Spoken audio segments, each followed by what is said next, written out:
ఈ ఉగాది నుండి astrology plus law of attraction తో కొత్త జీవితాన్ని మొదలు పెట్టండి. వెంటనే జేకేఆర్ గురువు గారి పర్సనల్ అపాయింట్మెంట్ తీసుకోండి. నమస్తే, welcome back to Suman TV. నేను మీ సంజయ్. ఇప్పటి వరకు సెన్సేషనల్గా మారిన విషయం ఏదైనా ఉందంటే బెట్టింగ్ యాప్స్. ఒక వారం రోజుల నుంచి వార్తల్లో కానీ సామాజిక మాధ్యమాల్లో కానీ మారుమోగుతున్న న్యూస్ ఏదైనా ఉందంటే బెట్టింగ్ యాప్స్. ఈ బెట్టింగ్ యాప్స్లో కొన్ని కోట్ల రూపాయల చేతులు మారినట్టు తెలుస్తుంది.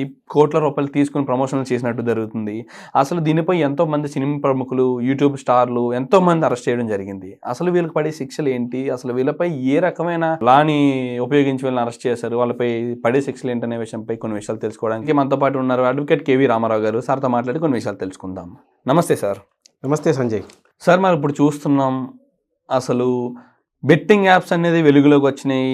వీటిని ప్రమోట్ చేస్తున్న వాళ్ళు కూడా ఎంతోమంది వెలుగులోకి వచ్చారు. ఇప్పటివరకు తెలిసింది ఏంటంటే యూట్యూబ్ ప్రముఖులు మాత్రమే చేస్తున్నారు అనుకున్నాం. కానీ సినిమా ఇండస్ట్రీలో ఉన్న ప్రముఖ వ్యక్తులు, పెద్ద పెద్ద ఫేమ్ ఉన్న యాక్టర్స్ కూడా ప్రమోట్ చేస్తున్నట్టు తెలిసింది. వాళ్ళని అరెస్ట్ చేయడం కూడా జరిగింది. అసలు వీళ్ళని ఏ యాక్ట్పై అరెస్ట్ చేశారు, అసలు వీళ్ళని ఏ సెక్షన్ ప్రకారం అరెస్ట్ చేశారు, అండ్ వీళ్ళకి పడే శిక్షలు ఏంటంటారు? అసలు అంతేకాకుండా కొంతమందికి అనుమానంగా ఉంది, ఈ బెట్టింగ్ యాప్స్ అనేవి చిన్న చిన్న యాప్స్ తరహాలో కనిపిస్తున్నాయి. అసలు వాటిని ప్రమోట్ చేసినందుకే లక్షల్లో వేల ప్రమోట్ చేసినందుకే ఇంతలా అరెస్ట్ చేస్తున్నారు. అసలు ఎంత మనీ చేతులు మారే అవకాశం ఉందంటారు ఇందులో? సంజయ్ గారు, తెలుగు రాష్ట్రాలే కాదు యావత్ భారతదేశాన్ని ఈ యొక్క విషయం సంచలనంగా మారింది. బెట్టింగ్ యాప్స్ ద్వారా చాలా కుటుంబాలు, చాలామంది వ్యక్తులు ఆర్థికంగా నష్టపోవడమే కాకుండా కొంతమంది యువకులు బలవన మరణాలు కూడా చెందుతున్నారు. చాలా ప్రాణాలు పోయినాయి. ఇంకా వెలుగులోకి రాని విషయాలు చాలా ఉన్నాయి. ఈ బెట్టింగ్ యాప్స్ అనేది సిస్టాన్ని మన తెలంగాణ రాష్ట్రంలో 2017లోనే బ్యాన్ చేశారు. అయినప్పటికీ ఇల్లీగల్గా చాలా సంస్థలు, కొంతమంది సెలబ్రిటీ, సినీ నుంచి టీవీ షోల యాంకర్ల నుంచి సెలబ్రిటీల ద్వారా ప్రమోట్ చేస్తూనే ఉన్నారు. ప్రమోట్ చేసే విధానంలో కూడా చాలా తెలివిగా చేస్తున్నారు. ఈ విషయాలని పోలీసులకి, ప్రభుత్వాలకి తెలిసినప్పటికీ ఇన్ కేస్ వాళ్ళని ఏదైనా కేసులు బుక్ అయినా కూడా ఆ సంస్థలే ముందే అగ్రిమెంట్ చేసుకుంటున్నాయి. మీకు ఎలాంటి నష్టం జరిగినా, ఎలాంటి కేసులైనా మేమే చూసుకుంటాం. అంటే ఏ స్థాయిలో ఉందంటే బెట్టింగ్ యాప్స్ యొక్క నిర్వాహకుల పరిస్థితి కోట్ల రూపాయల చేతులు మారుతున్నాయి. అమాయకులు అందరూ బలవుతున్నారు. ప్రభుత్వాలు పేరుకే నిషేధించినాయి. వీటిపై సరైన ఒత్తిడి, సరైన వాళ్ళ ఫోకస్ ఉన్నట్టయితే అసలు ఈ స్థాయికి వచ్చేది కాదేమో. ఇప్పుడు కొంతమంది కంప్లైంట్లు ఇస్తున్నారు. ప్రభుత్వాలు ఏం చేస్తున్నాయి, పోలీస్ వ్యవస్థ నిర్వీర్యంగా ఉందా, పోలీస్ వ్యవస్థ ఎందుకు పట్టించుకోవడం లేదు, ఇంత పెద్ద మొత్తంలో చేతులు మారుతున్నాయి.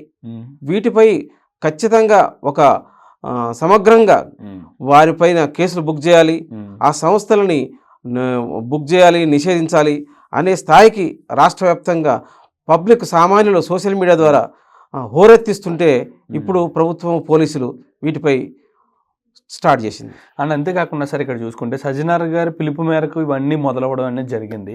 అండ్ అంతేకాకుండా సోషల్ మీడియాలో నాన్వేషణ అని చెప్పేసి ఒక రామాబాయ్ అని చెప్పేసి ఒక ఆయన, వీళ్ళు ఇద్దరు కూడా ఒక గలమెత్తారు సోషల్ మీడియాలో ఈ బెట్టింగ్ యాప్స్పై. దాని త్రూ ఈ పోలీస్ యంత్రాంగం కూడా చాలా బాగా పనిచేస్తుందని చెప్పుకోవచ్చు. ఇప్పటి వరకు ఎలా ఉన్నా సరే ఇప్పటి నుంచి వీళ్ళు అంటే మొదలు పెట్టారు. వీళ్ళ ఓచకొత్త అనేది ఒకరిని అరెస్ట్ చేయడం, వాళ్ళకి శిక్షలు పడేలా చేయడం, కోర్టులకు ఈచుకుని వెళ్ళడం ఇవన్నీ.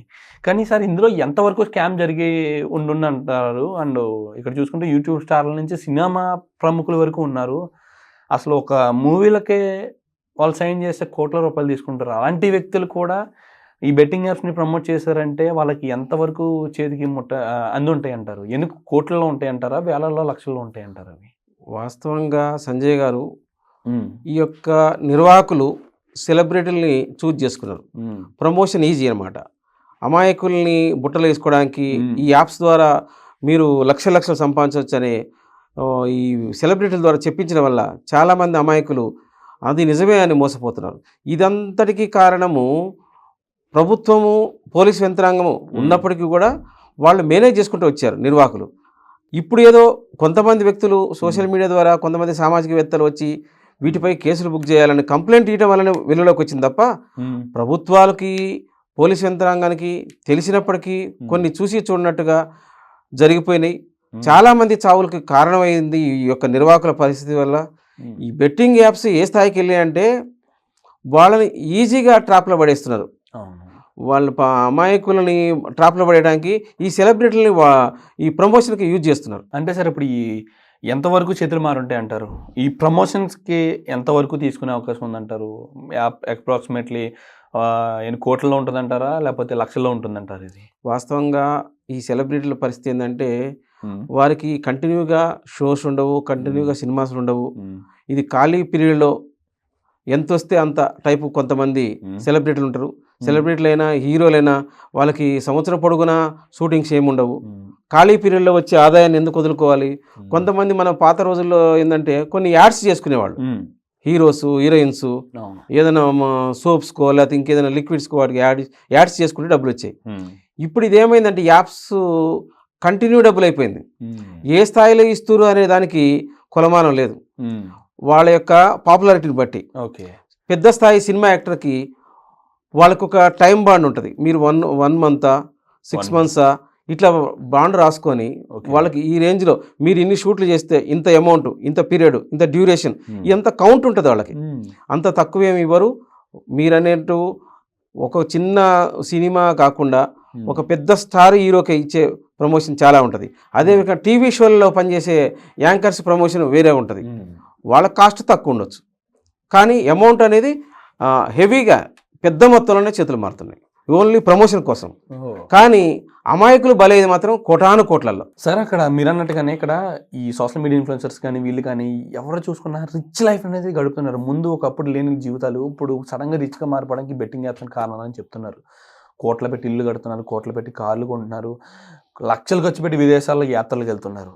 అసలు ఎంతవరకు నష్టపోతున్నారు అంటారు? అంటే ఎంతమంది, ఒక విధంగా చెప్పాలంటే 2 తెలుగు రాష్ట్రాల్లోని ఎంత బెట్టింగ్ జరుగుతుందంటారు ఈ అన్అఫిషియల్ బెట్టింగ్? సంజయ్ గారు, మీరేదో ఒక 1% పీపుల్ గురించి చెప్తున్నారు.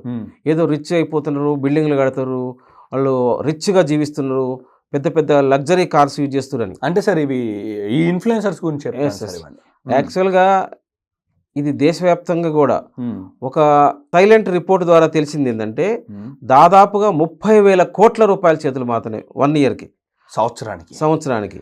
అంటే దీని ద్వారా ఎంతమంది అమాయకులు, ఎంతమంది పేదలు, తక్కువ నీకు 1000 రూపాయల నుంచి ఎంతో 1,00,000 వరకు బెట్టింగ్స్ ఉంటాయి, కొన్ని 5 లక్షల వరకు బెట్టింగ్స్ ఉంటాయి. ఇవి ఎంతమంది అంటే రేషియో చాలా ఎక్కువ. పర్సన్స్ ఇందులో పార్టిసిపేషన్ వందలు వేలు లక్షల వరకు పార్టిసిపేట్ చేస్తారు. దాని ద్వారా ఏమవుతుందంటే బెట్టింగ్ యాప్స్ నిర్వహించే నిర్వాహకులకి దాదాపుగా 1 ఇయర్ రిపోర్ట్లను 30,000 కోట్ల చేతులు మారుతున్నాయి. అంటే ఎంతమంది అమాయకులు బలవుతున్నట్టు, ఎంతమంది తమ ఆస్తులు కోల్పోతున్నట్టు, ఎంతమంది తన జీవితాలు నాశనమవుతున్నట్టు. ఈ బెట్టింగ్ యాప్స్లో మొత్తం కుటుంబాలు కొలాప్స్ అయిపోయి మళ్ళీ అప్పులు చేసి అప్పులు తీర్చలేక ఉరితాళ్లకు గురవుతున్నారు, ఆత్మహత్యలకు చేసుకుంటారు. Exactly sir. అండ్ ఇక్కడ చూసుకుంటే ఎంతోమంది నాశనం అయిపోతున్నారు సార్ ఈ బెట్టింగ్ యాప్స్ ప్రమోట్ చేయడం వల్ల. అసలు ఇలాంటి ఒక యాప్ ఉన్నది అని తెలియకపోతే వాడు ఆడడు అని ఒకసారి ఒక ఉద్దేశం, తనకి ఇది తప్పు అని తెలిసినా ఇది వస్తుంది నష్టపోతాడు అని, నష్టపోయే అవకాశాలు ఎక్కువ ఉన్నాయని తెలిసినా ఆడుతున్నారు. అదొకటే కరెక్టే, కానీ అసలు అలాంటి యాప్ ఉందని తెలియకపోతే వాళ్ళు ఆడరు కదా. ఎగ్జాక్ట్లీ ప్రమోట్ చేయడం తప్పు అనేది ఇంత క్లారిటీగా తెలుస్తుంది. సరే సార్, అసలు వీళ్ళపై ఏ సెక్షన్స్ ప్రకారం వీళ్ళని అరెస్ట్ చేశారంటారు? అసలు వీళ్ళకి పడే శిక్షలు ఏంటంటారు? వాస్తవంగా ఈ యాప్స్ అనేవి సీక్రెట్గా క్రియేట్ చేసి ఏదో ప్రమోట్ చేస్తుండనే మనం చెప్పుకుంటున్నాం, ఎందుకంటే నిషేధం ఉంది కాబట్టి. కానీ యాక్చువల్గా నిషేధం పేరుకే ఉంది. వీళ్ళంతా నిర్వాహకులంతా కూడా కోట్లల్లో చేతులు మార్చే వ్యవహారం కాబట్టి అందరినీ మేనేజ్ చేస్తూ వస్తున్నారు. యాక్చువల్గా 2017లో నిషేధించినప్పటికీ కొత్త చట్టం ప్రకారం కూడా BNS 318 Clause 4 ప్రకారం వీళ్ళు పనిషబుల్, 7 years వరకు శిక్ష పడవచ్చు, లైఫ్ కూడా పడవచ్చు. ఇంకా 112 ఉంది, తర్వాత 66D ఉంది, ఇది ఇన్ఫర్మేషన్ టెక్నాలజీ యాక్ట్.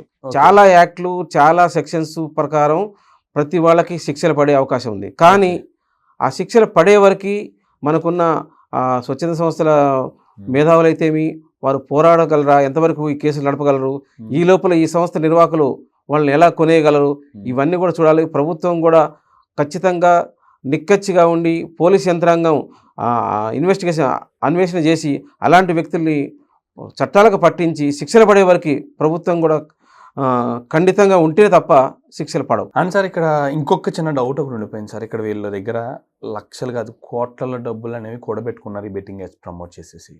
అండ్ కార్లు, బిల్డింగ్స్, రకరకాల డబ్బు రూపంలో కానీ ఆస్తుల రూపంలో కానీ ఉన్నాయి. వీటన్నిటిని గవర్నమెంట్ మళ్ళీ జప్తు చేసే అవకాశం ఉందంటారా? గవర్నమెంట్ అని కాదు, కోర్టు వీటన్నిటిని జప్తు చేసే అవకాశం ఉందంటారా? సంజయ్ గారు, వాస్తవంగా ఈ నిర్వహించడం, ఈ యాప్స్ అనేది నిషేధం ఉన్నప్పుడు ఎవరైతే ప్రభుత్వాలకు తెలియకుండా ప్రజలను మోసం చేస్తూ యాప్స్ నడిపిస్తుండ్రో ఖచ్చితంగా ఆ కోర్టులు వాళ్ళకి శిక్షలు వేయాలి. వారు ప్రజల వద్ద దోచుకున్న సొమ్ముని ప్రభుత్వానికి వచ్చేలా చేయాల్సిందే. ఈ యాప్స్ నిర్వాహకుల్ని జైలుకు పంపాల్సిందే. Absolutely sir. Thank you sir. Thank you very much sir. Right Sanjay.